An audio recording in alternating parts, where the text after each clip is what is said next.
Hey, everyone, and welcome to Real Life Real Crime Daily for Monday, May 1st, 2023. And I'm Jim Chapman. And I'm Woody Overton. And I'm Mike Agovino. Happy Monday, guys. Happy Monday. Monday, fun day. Monday, fun day, and no lack of crime day. Well, we had some bad news going into the weekend last weekend, and I spent a good deal of time over the weekend in mourning, and I'm sure this news has reached everybody by now, but I think only fitting that we should have a moment of silence in honor of the dearly departed Jerry Springer.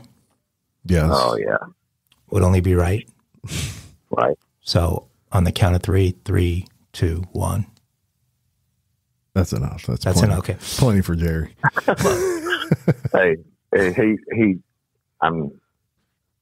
He came out in my early 20s, and I credit him for shaping my making you the man you are today. For shaping your investigative techniques? You used a lot of the same methods? Especially when it came to dealing with trailer parks and stuff like that, and domestic violence situations. Are paternity tests helpful in the investigation of murders, Woody? Sometimes. And sometimes they are. Sometimes they are. Well, the ball-headed security guy is really going to be Steve. Steve's got his own show. Yeah, he does now. Steve got a spinoff show from it. Yeah. So pretty amazing that the bouncer from the Jerry Springer show would end up getting his own show. Well, speaking of great detective work, Woody, Jim, I want to tell you about the kind of detective work that's being done down in Polk County, Florida. All right. Little silence for suspense. I need a suspense button. That's a lot. It's way too much silence for suspense. Woman is in hot water after she popped a squat, literally, in a Florida resident's yard. Quote, "We have trespassing, not traditional trespassing," Polk County Sheriff Grady Judd said in a video message. Love Quote, that guy. "It involves a lady that's gone into a neighborhood on Lake Winterset. She's gone into the side yard, in the hedge area, and she's popped a squat and showed us her shiny rear end." Unquote. Wow. Sounds like crime in the Winter Haven, Lake Winterset area is at a low, but anyway, the sheriff is on the case. Authorities are now looking for the woman who trespassed to relieve herself.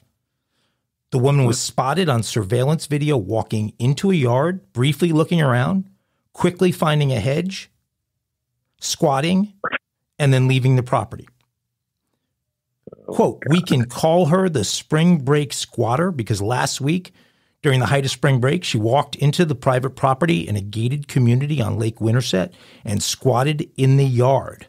That's from Heartland Crime Stoppers. Polk County Sheriff's Office and Heartland Crime Stoppers stress that squatters are an ongoing problem in Lake Winterset. Quote, "What if somebody stopped their car or their boat and walked up into your yard and started doing the number one thing or the number two thing in your hedges?" Sheriff Judd asked. "Anyone who recognizes the woman, or in this case, the woman's rump, is asked to call the sheriff's office at 863-298-6200. So listeners in the Winter Park area, if you've seen this woman's ass, please call 863-298-6200. You can also remain anonymous in case you're worried about making that call, and also be eligible for a cash reward by contacting Heartland Crime Stoppers. They said, "Look at this video. Help us identify this lady. Call Crime Stoppers. You'll get the money, and we'll put her shiny rear end in the county jail where it belongs," Sheriff Judd said. You got to love Sheriff Judd. I actually have a picture of Sheriff Judd that I was inspired after reading about his brand of law enforcement to do a little background work on the good sheriff. And the Real Life Real Crime Daily I-Team has built a little bit of a profile on the sheriff. He has taught as an adjunct professor at both the University of South Florida and Florida Southern College. He is a Polk County School Board Hall of Fame inductee, a past president of Polk State College's prestigious Distinguished Alumni Award. He won the 2008 Boy Scouts of America Distinguished Citizen Award. He won the Protect Our Children Award from Junny in 2013, Collio's Leaders in Online Child Protection Award, as well as the 2013 Church Women United Human Rights Award. Grady Judd, wow. You are a great American, and you are going to find this squatter and rid us of her. And let me tell you, Sheriff Judd, if you go to YouTube and you just Google or YouTube Grady Judd, he's all over YouTube. He holds press conferences for everything. Awesome, awesome guy. He must be a great sheriff if the important crime that they have put on Crime Stoppers, somebody taking a leak in the yard, right? That's the most important crime they have, and that means he's regulating harsh on anything more serious. And hey, they probably need him for Mardi Gras time because people are popping a squad everywhere and in Mardi Gras. No doubt about it. Shout out Grady Judd. Thank you for your service. Thank you for your service, sir. Now, moving on to our next story. A father in Arkansas is facing charges after police say he pierced his son's ear without a license. That's right. Who knew? Video of the arrest actually went viral on TikTok, and y'all look for it. We're going to post that TikTok on Real Life Real Crime Daily's Facebook. But in response to the video, the police department says they started an investigation when they were contacted by the school resource officer. Police said the resource officer told them a teacher was concerned about a student in class who said his dad was drunk, put him in a chokehold, and shoved the piercing in his ear. Officers said they questioned the dad about the alleged incident, and he admitted to piercing his son's ear. However, police said he refused to answer further questions, and officers left the residence. They returned later to arrest Sherland, who was the dad. The TikTok video of the arrest shows 4 police officers entering the home and handcuffing him. When he demands to know what the charges are, he throws his head back in laughter, shouting, "Body art without a license! Body art without a license!" A woman in the video questions why piercing a son's ear without a license takes 3 cops, 4 cops. A boy's voice can also be heard in the video saying, "I wanted my ears pierced." Tonytown police cited state law, which says a person shall not perform body art on a person under 16 years of age, regardless of parental consent, and it is unlawful to perform body art in any unlicensed facility. Violation of this law is a Class D felony, police said, and Sherland is also facing additional charges, including third-degree endangering the welfare of a minor, refusal to submit to arrest, and obstructing government operations. He was released on bond, and his arraignment was set for May 22nd. Another jurisdiction that needs to get more serious crime. I mean, really? That's right. Hey, when I was a teenager and I asked my dad, can I get my ears pierced or one ear pierced? My dad said, "You pierce your ear and I'm going to pierce your ass." I did it anyway. I had one of my friends do it. So well, you figured you already had a hole in your butt. Yeah.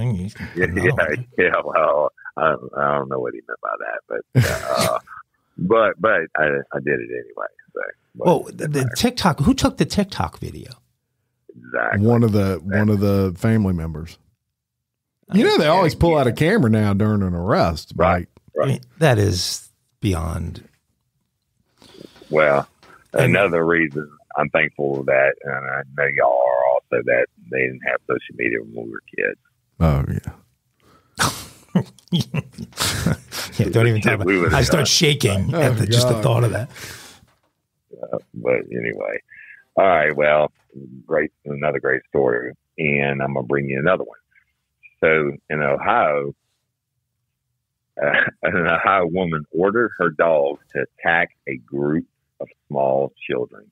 An Ohio woman was sentenced this month to 2 years in prison after ordering her dogs to attack a group of small children, leaving a 6-year-old girl seriously injured. Cassie Theroff, 38, was handed down the sentence on April 19th after pleading guilty to child endangerment as part of an agreement with prosecutors in connection with the 2022 attack. Theroff was in the backyard of a duplex in Lebanon using drugs with another person when the 6-year-old victim's mom, who lives on the other side of the home, began to record her. Here we go with social media again. According to the Plain Dealer, which is the Cleveland paper. This led to an argument between the two women, and during the argument, the mother went inside to call the police.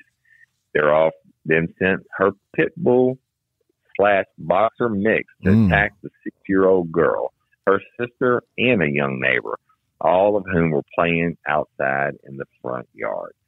The 6-year-old girl suffered bite marks on her head and body and required multiple surgeries.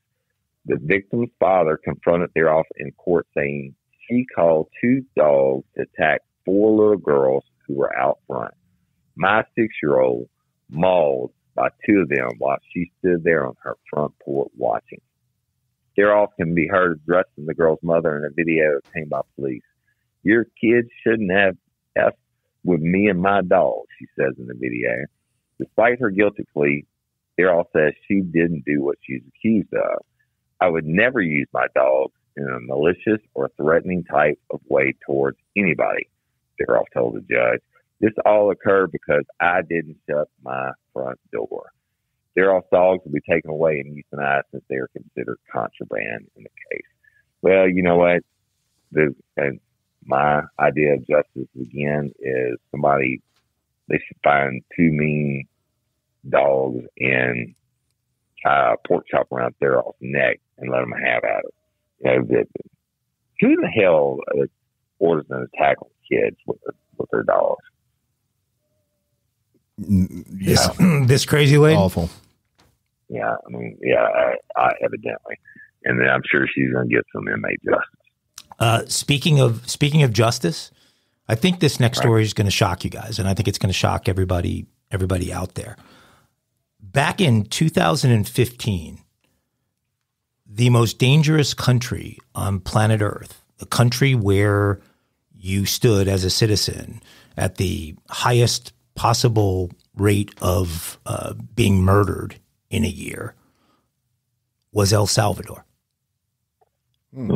103 homicides per 100,000 people back in 2015 in El Salvador. That's like 4 times what the most dangerous cities in the United States have as a homicide rate. So we're talking about a country that was, back in 2015, the most dangerous place on planet Earth. Wow. Some interesting things have happened since 2015.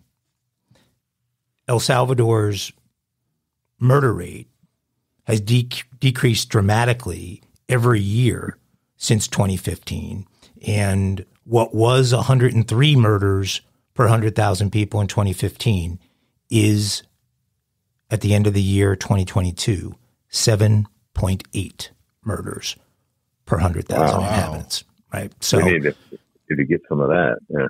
Which is virtually in line. It's slightly higher than the U.S. Average, slightly below the Russian average, but puts a country that was the most dangerous place on earth into the lower quarter of dangerous countries. So here's how it happened, though. The decreases in El Salvador's murder rate began when President Nayib Bukele asked the Congress to approve a temporary state of emergency after surges in violence back in 2015. The controversial decision suspended certain constitutional rights in order to combat the notorious Barrio 18 and MS 13 gangs. The controversial measure, which has been extended numerous times, so they're still on a temporary emergency order, remains in effect. It has led to over 60,000 arrests of alleged gang affiliates. So much like the murder rates in these big cities in the United States that are many of them being performed within the gang communities, this country had a major homicide problem, and that was being driven by the gangs. The government decided to take these extreme steps to get 60,000 people off of the streets and make the country safer. So the reduction in homicides is a direct result of the state of exception, because the number of criminals on the street is no longer near what it was, and those people aren't out there harming the population. That's according to the defense minister, Francis Marino.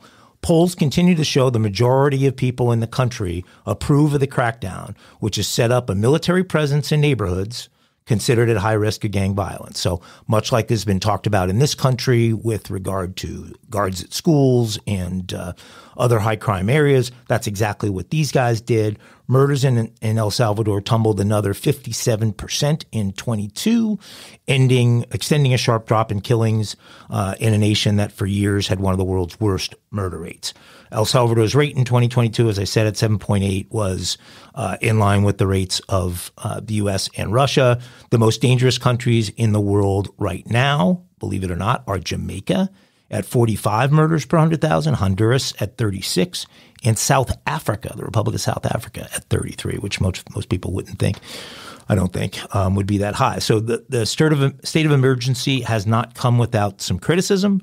Rights groups have raised questions about alleged abuses during the state of emergency, including arrests of innocent people and cover-ups of death and of detainees in state custody. So there have been, in reading further about this, there's been a single-digit percentage of people that were arrested that were actually not gang-affiliated.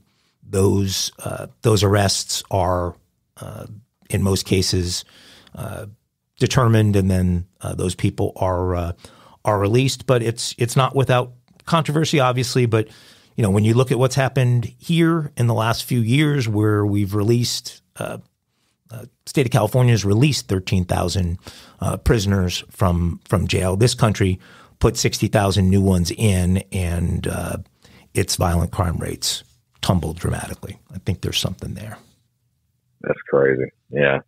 I mean, we should glean something from it, but unfortunately, somebody's always going to complain, right? Surprisingly, Jamaica surprised me that they're so high on that list.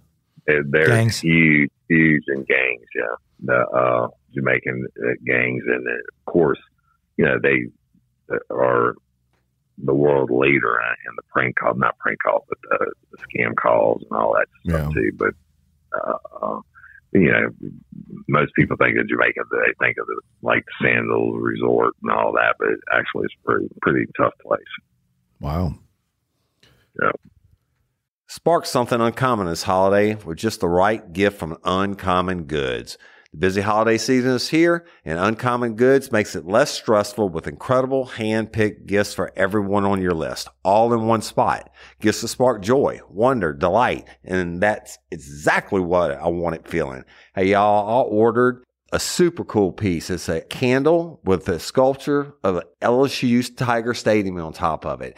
And each officially licensed laser-cut wooden replica features up to 4 layers of detail, creating a bird's eye view of a specific football field, seating section, and more. And every label includes your stadium's name, the team's logo, and school location. And it has a coconut, soy, vegan wax infused with sandalwood smell that creates tailgates and touchdown scent profile, reminiscent of game day.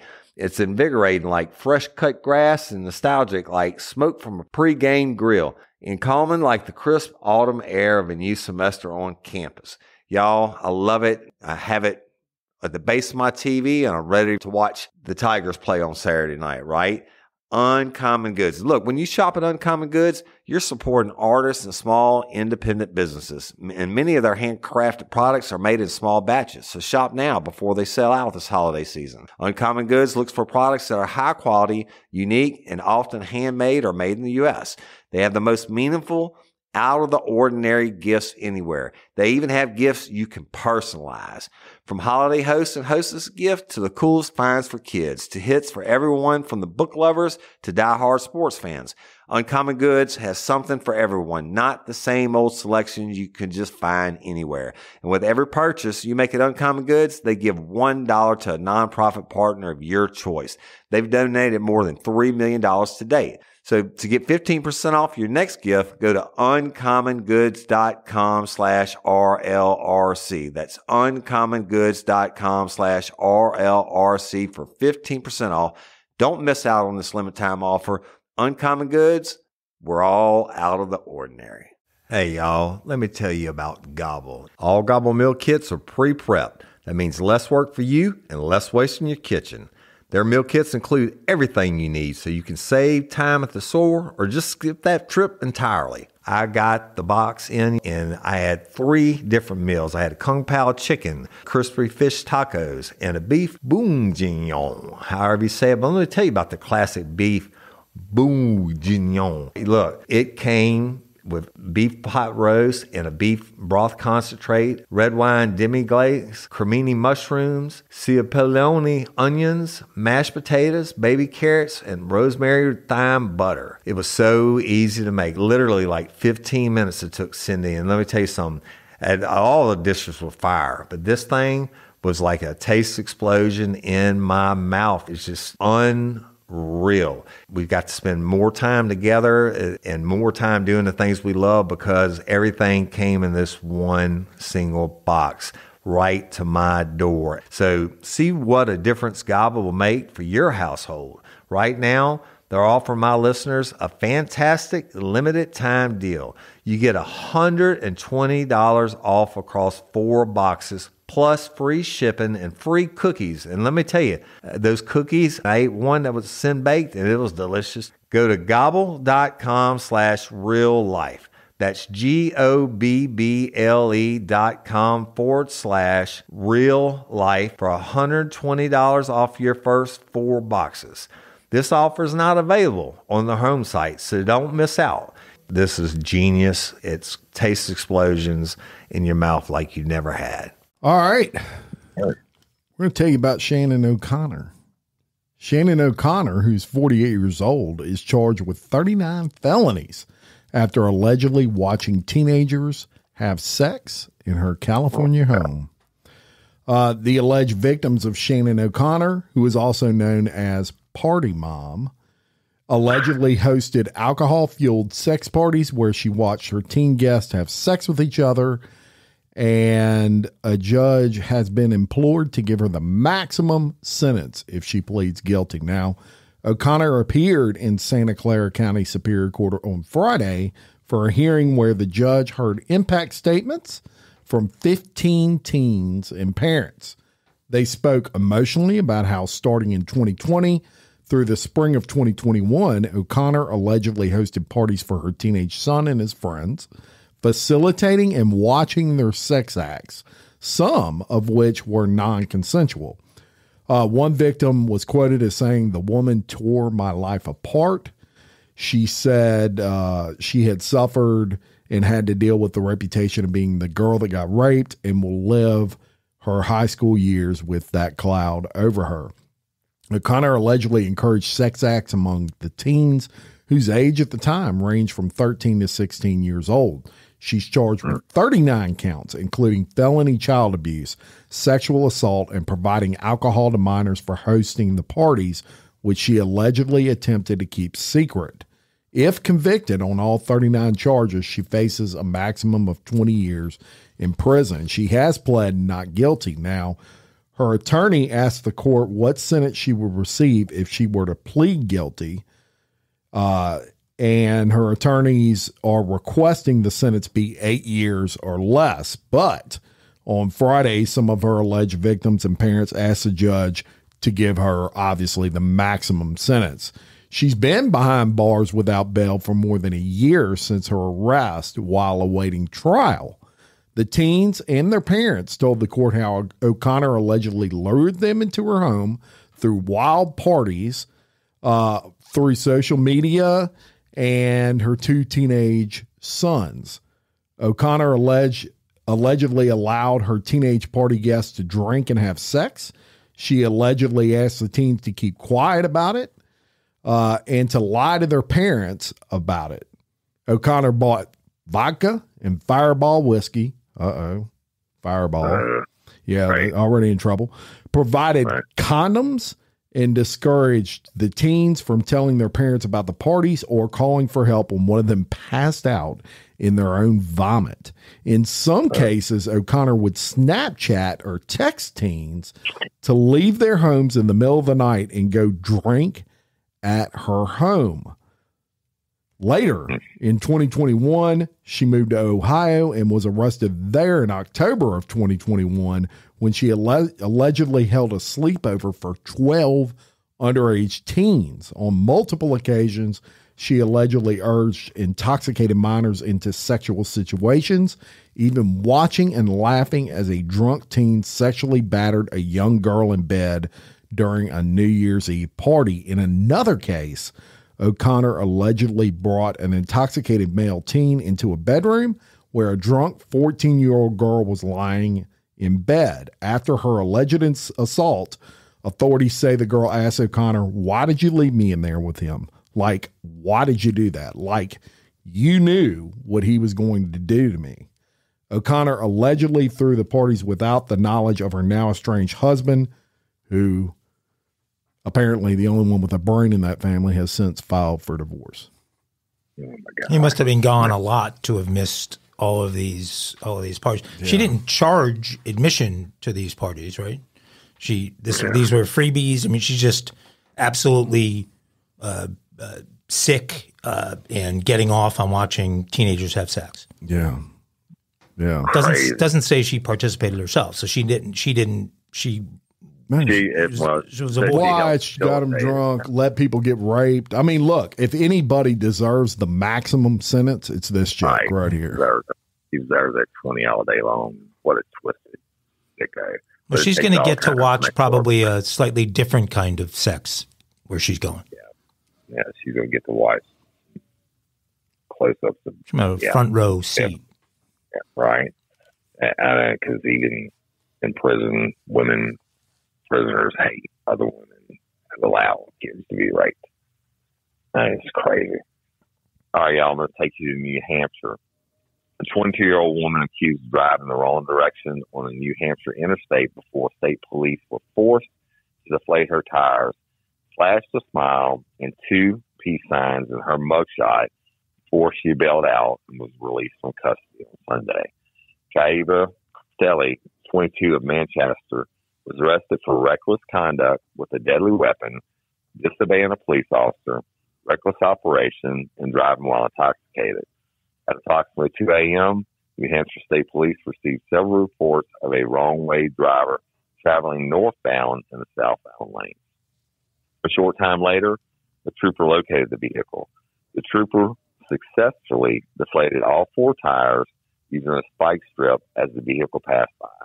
However, Cristelli continued traveling on the wrong side of the interstate with flat tires and was eventually stopped by the police just another 1.5 miles down the road.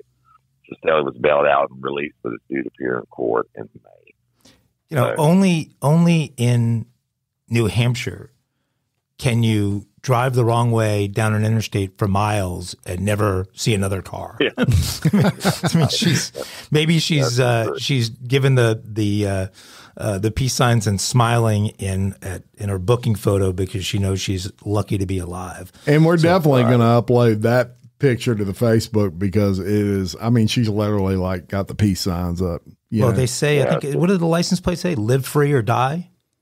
Yeah. For New Hampshire, live free or die, right? Yeah. So she was living free, and she almost died. That's right.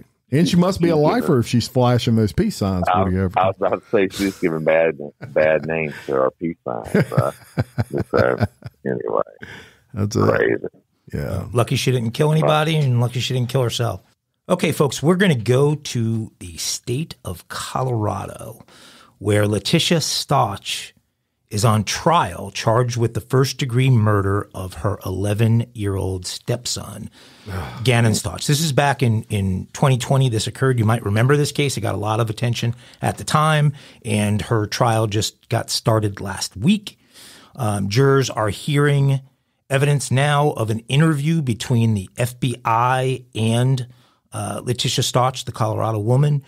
During that interview, she's confronted with evidence allegedly revealing she knew more about her 11-year-old stepson's disappearance than she initially claimed. Jurors heard a 5-hour recorded interrogation by the FBI agent Jonathan Grusing, who questioned the accused stepmom at the Myrtle Beach Police Department in South Carolina shortly after her arrest. So this the questioning happened in South Carolina, but this is Colorado, just outside of Colorado Springs, where this occurred. During the interrogation, Grusing hints he has a hunch that Stauch is withholding information. At one point, he tells her about an internet search that he was able to obtain from her phone, which allegedly included phrases such as, quote, "I don't like my stepson," and, quote, "blood spurting from arterial bleed," according to the outlet. About 2 weeks later, on March 17th of that year, Gannon Stauch's remains were found in the state of Florida. So we're traveling all around the country here. Stauch, 39, is currently on trial in Colorado Springs, where she's charged with first-degree murder in connection with Gannon's death. According to the arrest affidavit, Stauch reported Gannon missing on January 27th, the day prosecutors allege she killed the boy. Evidence recovered from the residence and inside of Gannon's bedroom supports that a violent event occurred in that bedroom. There was blood spatter on the walls, enough blood lost to stain the mattress, soak through the carpet pad, and to even stain the concrete flooring below his bed. So there's no doubt that that's the location where the death took place. She's pleaded not guilty by reason of insanity. That came from the Denver Post. During opening statements, the DA, Michael Allen, claimed that she stabbed Gannon 18 times and then shot him 3 more times. He said during the trial that he would prove she was sane when she committed the killing. Stauch's defense attorney, Will Cook, claims she was sexually abused as a child, which caused her to develop dissociative identity disorder, formerly known as multiple personality disorder. But Allen countered, quote, "The defendant took very deliberate action. She decided to hide her crimes from the world." According to the online court records, Gannon's father, Eugene Albert Stauch, filed for divorce back in March 2020, so immediately after the crimes. The trial is expected to last between 6 and 8 weeks, and this one might get pretty juicy here. Yeah, that's absolutely insane. 18 stabs and 3 shots just to make sure. Awful. Yeah. Well, hopefully justice will be served. That's right. And we'll keep y'all updated on that. Now, a Nevada doctor is dead after her husband allegedly stabbed her to death for going out with a friend and having too much to drink. On Saturday, April 15th, Shiva Gummy, 33, of Las Vegas, called 911 to say he had stabbed himself. "I want to die, but I'm not dying," he said. When the 911 dispatcher asked where his wife was, he replied, "Next to me." The dispatcher asked if his wife could help stem the bleeding from his stab wounds, and he said, "No, she's dead." Police raced to the man's home where they found the body of his wife, Gwendolyn Amasarella, 28, dead inside the bedroom. She was pronounced dead at the scene. They found a large bloody knife on the floor next to the couple. While the couple has no history of domestic abuse, a witness said that Gummy was upset with his wife, who had gone out the night before. His wife, who just graduated from UNLV's Kerkorian School of Medicine in 2022, had returned home at 9 p.m. He was upset with Gwendolyn after she spent the night at a friend's house and got intoxicated after a night of drinking, police said in the report. Gummy was taken to a local hospital where he was listed in critical condition. As police continue to investigate Armacella's family and friends are mourning her loss. Was that some kind of religious thing? I don't know. I guess he showed her who was boss. What do you mean religious? Well, he was pissed because she went out and got drunk. Well, but there's these sound like they were up until that point. There was never any kind of domestic dispute or anything like that. She's becoming a doctor. Mm-hmm. They sound like they're very respectable people, and she goes out drinking one night with a friend, and I'm sure there's more to it. Kills her, and Harry carries himself. It just sounds like maybe they're that it's some kind of a deeply religious thing where alcohol was never. It sounds like something like that. I mean, that's maybe a cultural thing, or something. Maybe. Maybe. I guess he showed her, right? That's right. The boss was right. Whatever. Ooh, it's time, Woody Overton. Right. Time for Kinky Crime for May 1st, 2023. And today, y'all, we are bringing you the rare, unsolved kinky crime.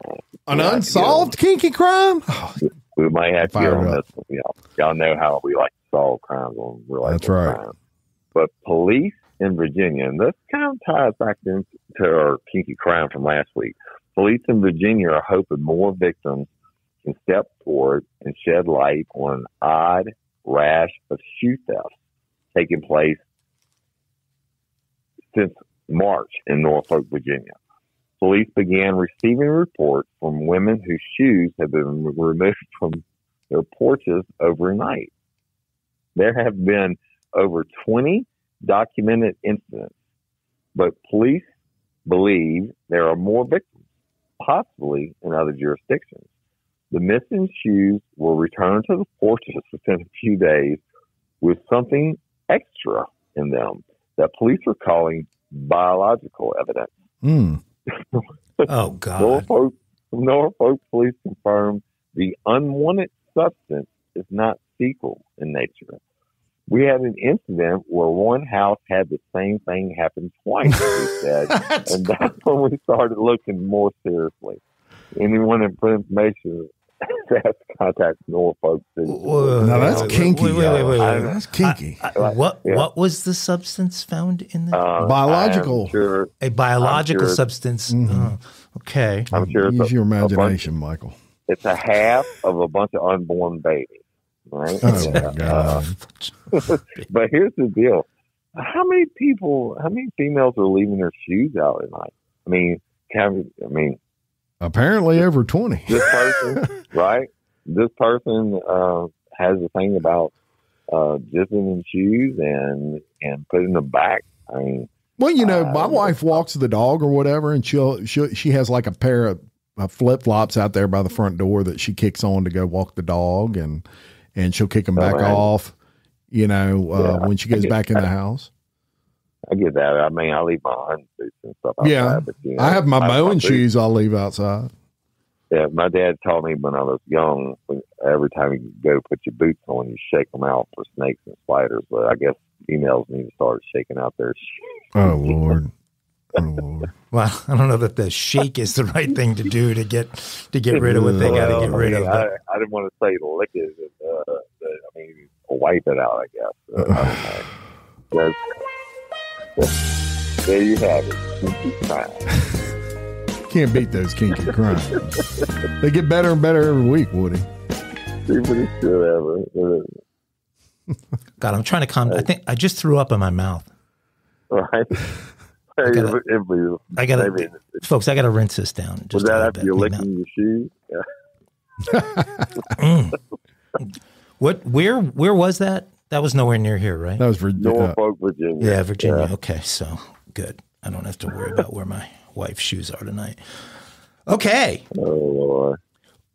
Here's just a crazy cold case. Really, really crazy cold case. So this involves a woman by the name of Sheila Keene Warren. She's 59, and she's accused of dressing up as a clown to kill her alleged lover's wife, 40-year-old Marlene Warren, way back in May of 1990, according to Florida authorities. After an investigation that lasted nearly 3 decades, Sheila Keene Warren, who was dubbed, quote, killer clown by the media, has pleaded guilty to the 1990 murder of her rumored lover's wife. That is such an overuse of that dubbing, because there was a killer clown we all are familiar with named John Wayne Gacy already. How dare they use the same term? Please continue. I mean, you can file your complaint with the state of Florida. This was 1990. Can't have two killer clowns. Does this predate? Yeah. Yeah, Gacy was back. Yeah, because I mean, Gacy had 70s. 27 bodies buried in his yard. Yeah, and under his house and in his yard. I mean, give Gacy. I mean, be original, Florida. Right. I don't shit on your guys' stories. It's a great story. I just noticed. Hey, the Kinky Crime segment, the Shoe Nutter is what I'm gonna call him. The Shoe Nutter cold case. That's original. The murder clown. Woody, you're a professional investigator. I'm a hack, just trying to get along here. I'm sorry. I didn't know killer clown would be so offensive, and that was what. Did you make that up? That was what. That was what the state of Florida dubbed her. Florida woman dubbed the killer clown by the media. So blame the media in the state of Florida.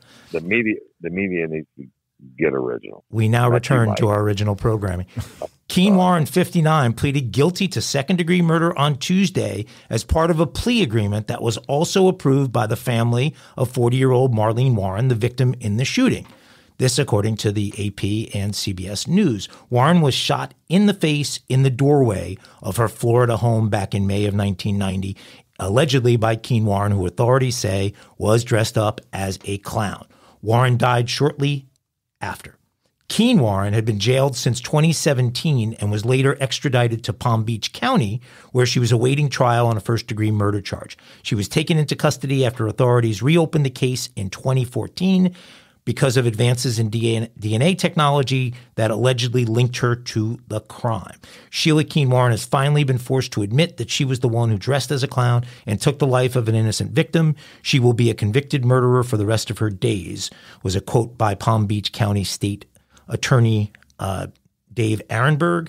According to the AP, the plea agreement asks for a 12-year sentence rather than the probable life term she could have received if convicted in a jury trial, which would have begun in May. Keene Warren could be back on the streets in less than a year. There's a possibility. The state of Florida originally wanted to execute her, but now she is going home in just 10 months. While it was difficult to plead guilty to a crime she did not commit, this is her attorney talking, it was kind of a no-brainer when there is a guarantee that you will be home with your family shortly. So Ehrenberg, the DA, countered the attorney's statement saying Keene Warren will spend a minimum of 2 years behind bars. So they're sort of arguing about what the minimum time she's going to get. The 1990 slaying also took place in front of Warren's then 21-year-old son, Joseph Aarons, who confronted his mother's alleged killer via video in court this week. The only thing I want to say is all through this trial, I didn't see any remorse, according to Aarons. God be with her was his final statement. So this is a case that went cold for almost 30 years, but was reopened in 2014 because of advances in DNA technology that ultimately led to the September 2017 arrest in Abingdon, Virginia, where she was going by the name Debbie and living with Michael Warren, Warren's widower. So she was living up until the time of her arrest with the widower of the woman she allegedly shot and killed. Crazy. So I guess the clown outfit really worked because, like I said, the kid was there when she did it and he couldn't identify her. Yeah, the clown outfit worked at the time, and the whole thing kind of worked until you and Jim destroyed the name that she was going by. So I don't know what she's going to do now. We're going to have to go to the Florida media and get her a new nickname, retroactive 33 years. Yeah, and specifically, she's only getting 2 years. Well, that's the minimum. That's the minimum in this plea agreement. That's the minimum amount of time she could serve. Well, according to the DA. If she gets 2 years, that's stupid crazy. I mean, I want to go commit felonies in that jurisdiction. Absolutely. Hey, ladies, are you feeling overwhelmed by hormonal changes? Well, you're definitely not alone. There are more than 1,000 hormone disruptors living in our environment right now. It's in your food, your water, the air you breathe, the clothes you wear, your skincare products. They all mess with your hormones. Then there's the natural hormone changes your body goes through, premenopause, menopause. And while it's a natural process, it doesn't mean you have to suffer through it. The good news is you don't have to suffer through it anymore, because now you have Hormone Harmony, a formula made only with herbal ingredients that are shown to reduce hormonal symptoms in women of all ages. Hormone Harmony is not just a hormone supporting supplement, it's become a phenomenon. Women can't stop talking about it on social media. A bottle of Hormone Harmony is sold every 24 seconds. And the biggest benefit? Well, my wife says it makes her feel like her own self again. And that's what women mention over and over in the reviews. And there are over 30,000 reviews for Hormone Harmony. And for a limited time, you can get 15% off your entire first order at happymammoth.com. Just use code RLRC at checkout.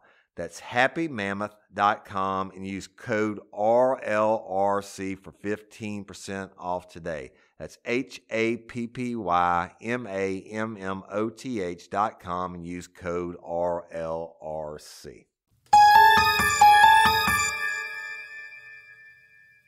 Here it comes. They stole what? Well, they stole what? They stole what? From May 1, 2023. In 2005, a 3,000-pound copper bell and its accompanying hand-carved wooden frame, checking in at 12 feet tall combined, went missing from a Buddhist temple in Tacoma, Washington. The theft had to have been premeditated because, well, how do you get away with a bell that weighs more than a ton without putting a little thought into it, right? Right. The steps after were well less planned. And a man came across the bell when he bought a storage unit in an auction in nearby Puyallup the next year.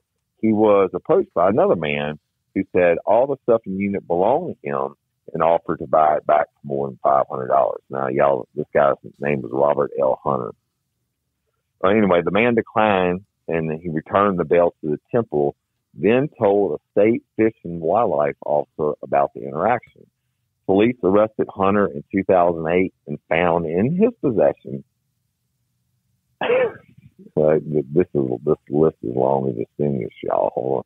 So they found in his possession 9 guns, some of them stolen, as well as 6 stolen cars, 2 stolen tow trucks. Now that's original. A stolen tractor, 2 stolen flatbed trucks, new car engines and wooden crates, some eagle talons, and that's bullets, y'all, and eagle's head, and more. Yeah. Shit, that might have been actual talons. Because he had a head. Yeah. But hey, he's been busy stealing, not so much getting rid of things that he stole. The more expensive or important an object is, the harder it is to sell, Marinella says. Criminals who steal objects don't necessarily have a plan B.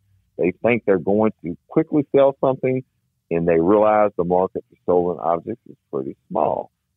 Kind of like the insects last week, y'all.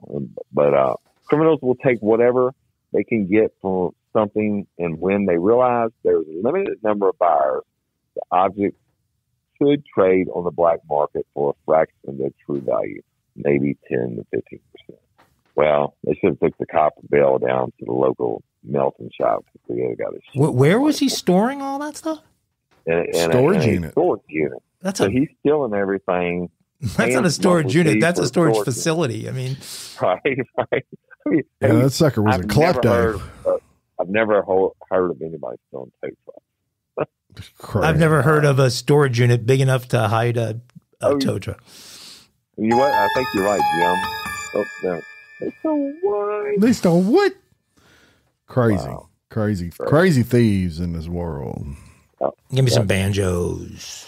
Here it comes. I see Mike dancing a jig every time. I am. I mean, I can't get it out of my head. That. I walk around all day with those banjos in my head.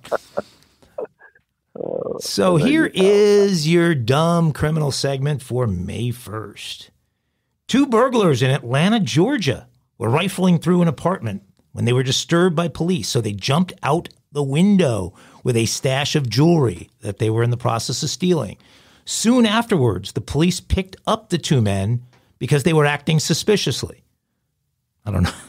Unfortunately, folks, they didn't give us any information about how they were acting suspiciously. But while they were in custody, one of the men became ill, so ill that he needed to be hospitalized. They took him to the hospital emergency. He was immediately given x-rays, and guess what? He had a gerbil? No. He wasn't robbing gerbils from the house, Woody.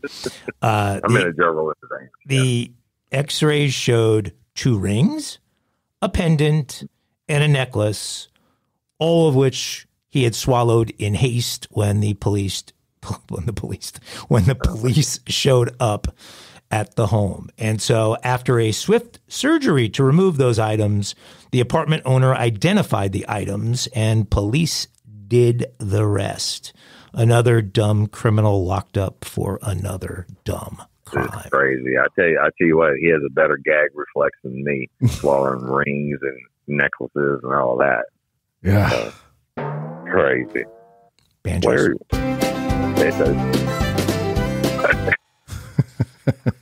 I love that one too. Yeah.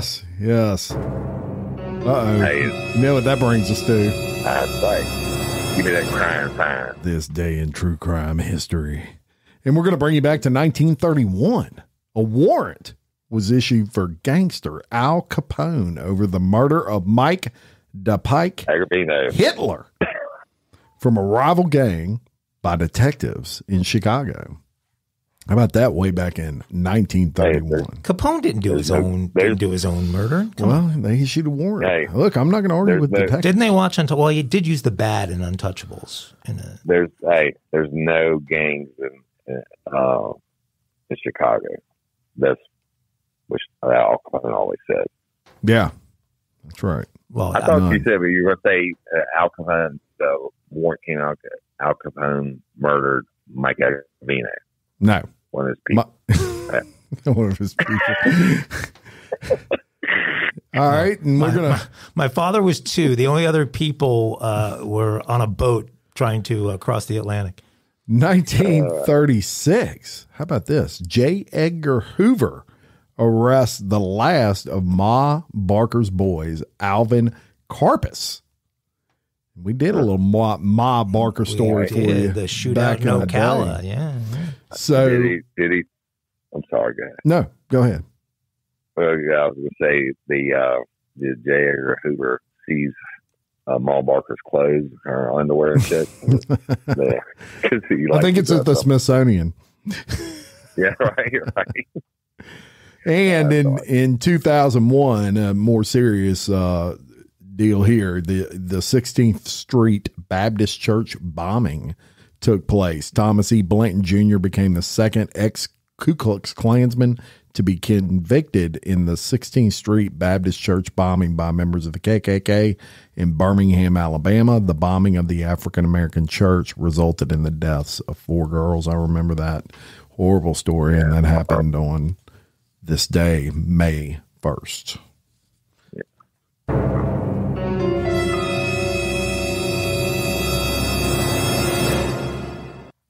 All right. We got some apps to talk about. Don't we have an app? Hungry. I'm hungry as well. But we're going to talk about the app and then get into the sponsorship. Okay. Well, the app is a Real Life Real Crime Community app. You can go there, y'all, or go to the App Store, download it free. It has everything Real Life Real Crime, from Real Life Real Crime Original to Real Life Real Crime Daily. We've been posting about Bloody Angola. Yeah. Bloody Angola.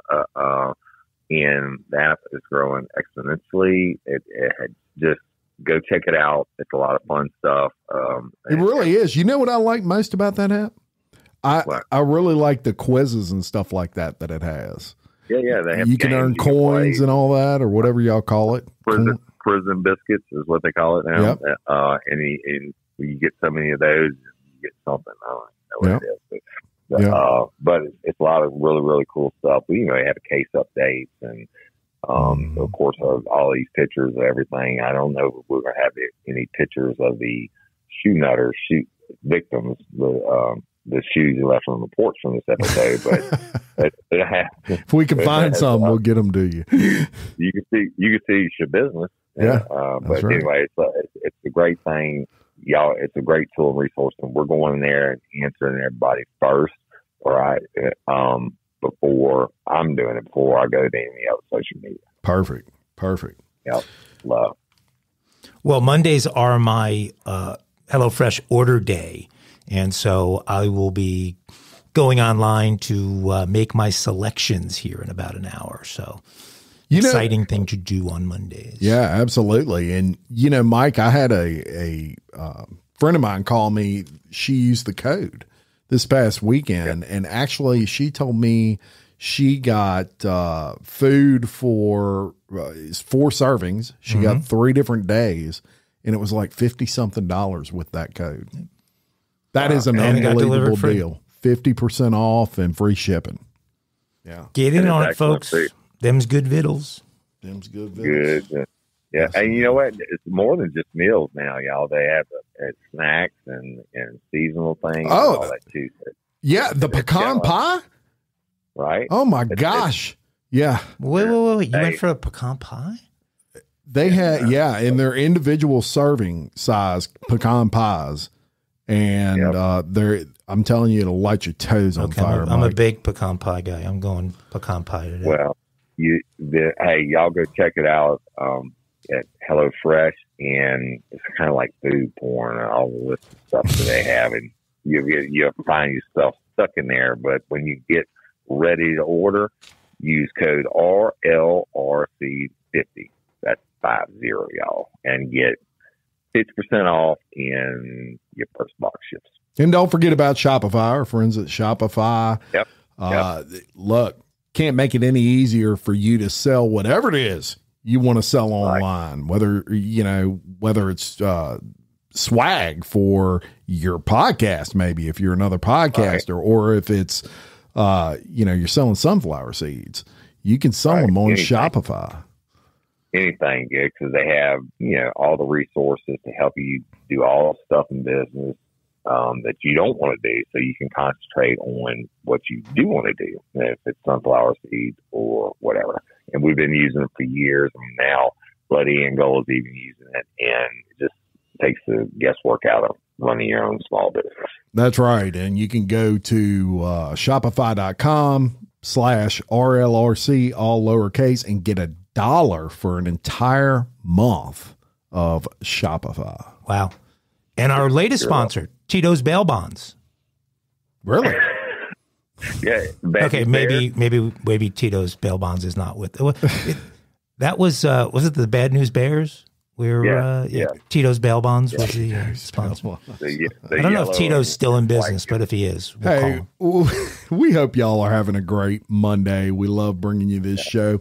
Please remember to look, if you're not on the Facebook page yet, get on there, because a lot of the stuff we talk about, that's where we post the pictures and keep you updated and all those sorts of things. So, and you're going to love the artwork of when Jim Chapman posts about these episodes. I chuckle every time I see it. We try to think outside the box on those. So until next time, I'm Jim Chapman. I'm Woody Overton. And I'm Mike Agovino. For Real Life, Real Crime Daily, peace. Business.